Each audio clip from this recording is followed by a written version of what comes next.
26 सितंबर 2024 को लगभग 86,000 का ऑल टाइम हाई टच करने के बाद से 28 फरवरी 2025 तक आते आते सेंसेक्स में करीब 15% का करेक्शन हुआ है और अब 73,000 के आसपास ट्रेड कर रहा है।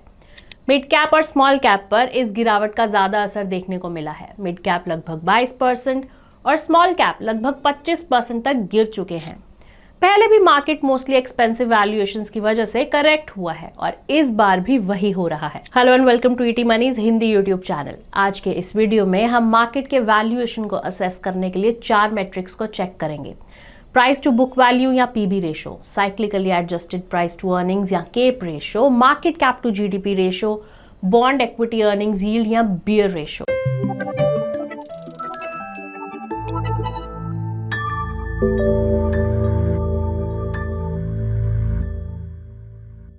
ये डेटा आपको ये पता लगाने में मदद करेगा कि क्या मार्केट में करेक्शन का दौर खत्म हो चुका है या ये आगे और भी गिर सकती है। आज के इस वीडियो में दी जाने वाली इंफॉर्मेशन आपको अपने पोर्टफोलियो को बेहतर तरीके से प्लान करने में हेल्प कर सकती है, इसलिए इस वीडियो को एंड तक जरूर देखें। तो चलिए फर्स्ट वैल्यूएशन मैट्रिक्स से स्टार्ट करते हैं।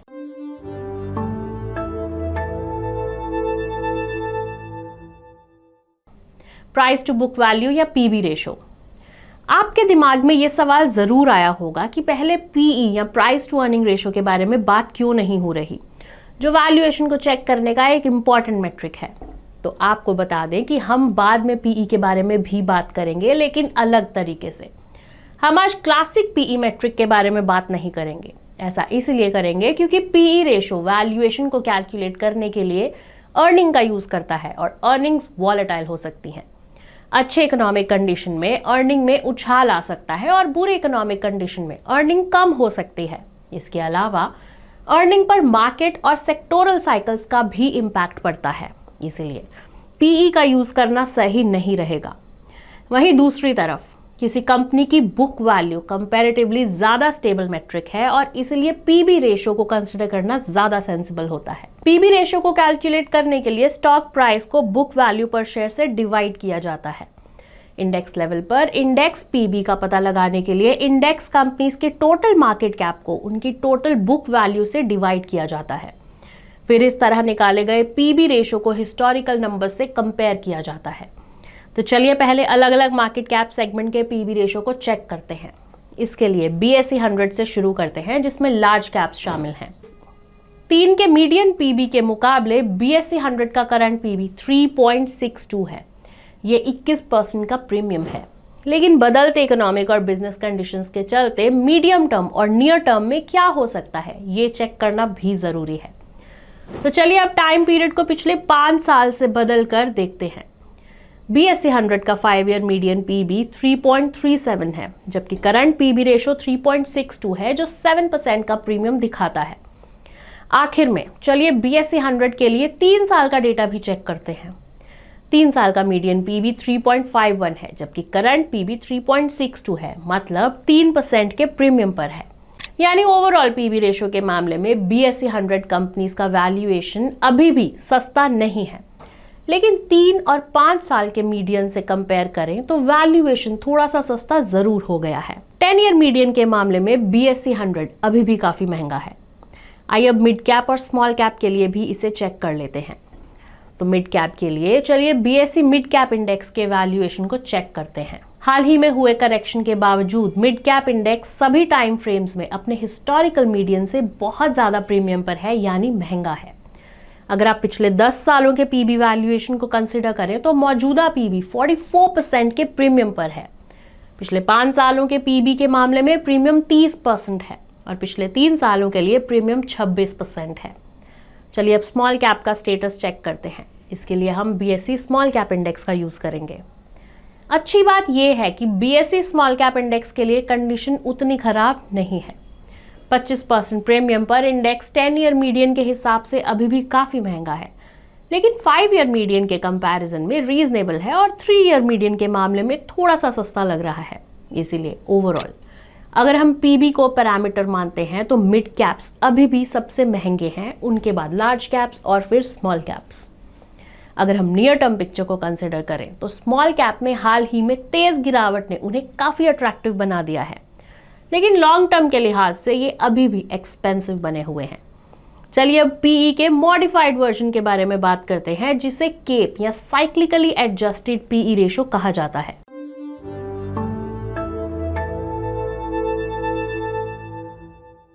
अब सबसे पहले मैं आपको समझाती हूं कि साइक्लिकली एडजस्टेड पीई या केप रेशो होता क्या है। जैसा कि अभी थोड़ी देर पहले हमने बताया कि क्लासिक पीई रेशो अर्निंग का यूज करता है, जो बिजनेस और सेक्टोरल साइकिल की वजह से वॉलेटाइल हो सकती है।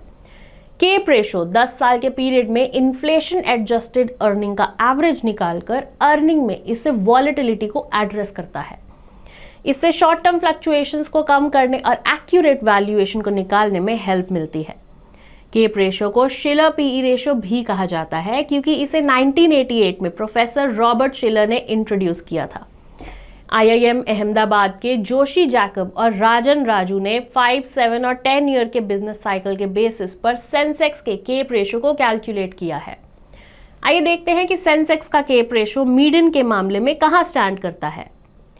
तो 10 ईयर बिजनेस साइकिल के हिसाब से सेंसेक्स का करंट केप 33.7 है, जो 23 के मीडियन से 46% ज्यादा है।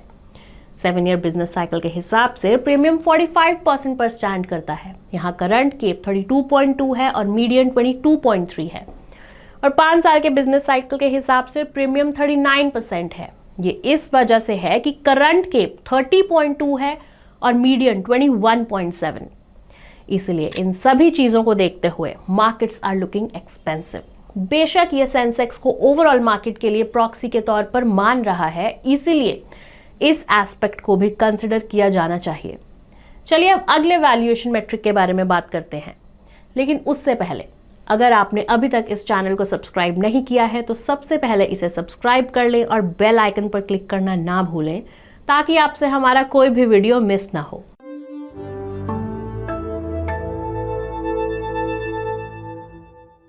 Market cap to GDP ratio को बफेट इंडिकेटर भी कहा जाता है, क्योंकि वॉरेन बफेट खुद इस वैल्यूएशन मेजर को पसंद करते हैं। ये सभी लिस्टेड कंपनीज के मार्केट कैप को कंट्री के जीडीपी से डिवाइड करके निकाला जाता है। अगर मार्केट कैप जीडीपी से ज्यादा होता है तो मार्केट ओवर वैल्यूड माना जाता है, और अगर कम होता है तो undervalued. Current market cap to GDP ratio है 110%, जिसका मतलब है कि सभी लिस्टेड कंपनीज का टोटल मार्केट कैप अभी भी कंट्री के जीडीपी से ज्यादा है। ये ओवर वैल्यूएशन की ओर इंडिकेट करता है, लेकिन ये भी ध्यान देने वाली बात है कि ये रेशो कुछ महीने पहले 140% से काफी नीचे आ गया है। अगर हम अमेरिका के लिए market cap to GDP ratio को चेक करें तो ये 200% है, जो इंडिया के रेशो के मुकाबले बहुत ज्यादा है। लेकिन इससे ये भी पता चलता है कि इंडियन मार्केट यूएस मार्केट जितना महंगा नहीं है। इसी तरह अगर हम चाइना के लिए बफेट इंडिकेटर को चेक करें तो चाइनीज मार्केट्स इंडियन मार्केट्स के कंपैरिजन में बहुत सस्ती है, जिनका करंट लेवल जीडीपी का सिर्फ 65% है। और अब हम बात करेंगे फोर्थ और लास्ट इंडिकेटर के बारे में।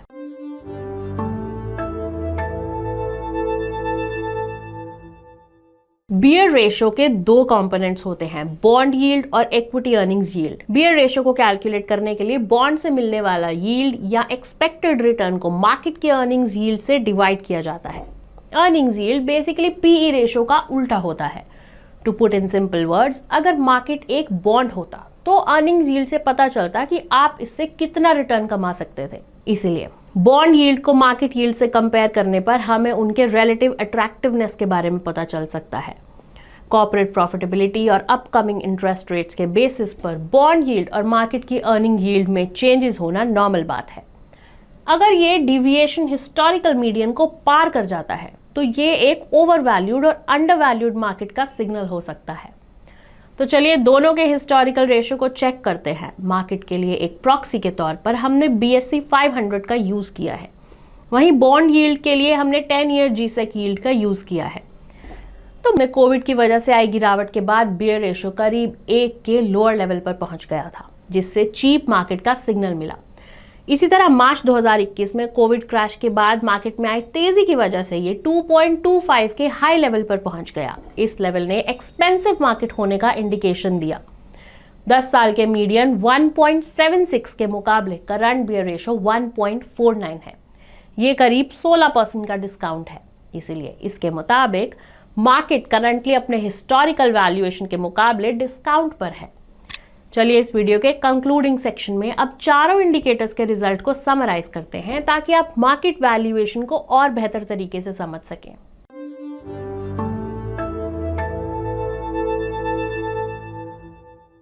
तो इस वीडियो में हमने 4 मैट्रिक्स में मार्केट वैल्यूएशंस को असेस किया, पीबी, के, मार्केट कैप टू जीडीपी और बियर रेशो। इनके रिजल्ट्स मिक्स्ड हैं। पीबी रेशो के हिसाब से तीनों मार्केट कैप सेगमेंट्स का वैल्यूएशन अलग अलग लेवल्स पर है, जो आपके चोजन टाइम फ्रेम पर डिपेंड करता है। केप रेशो से पता चलता है कि सेंसेक्स अभी भी ओवर वैल्यूड है।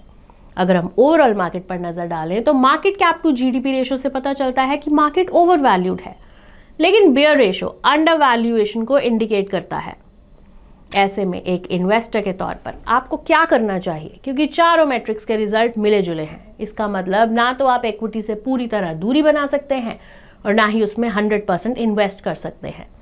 ऐसे में आपको दूसरे एसेट क्लास को भी कंसिडर करना चाहिए और ईटी मनी ऐप पर इसके लिए आपको कई तरीके मिल जाएंगे।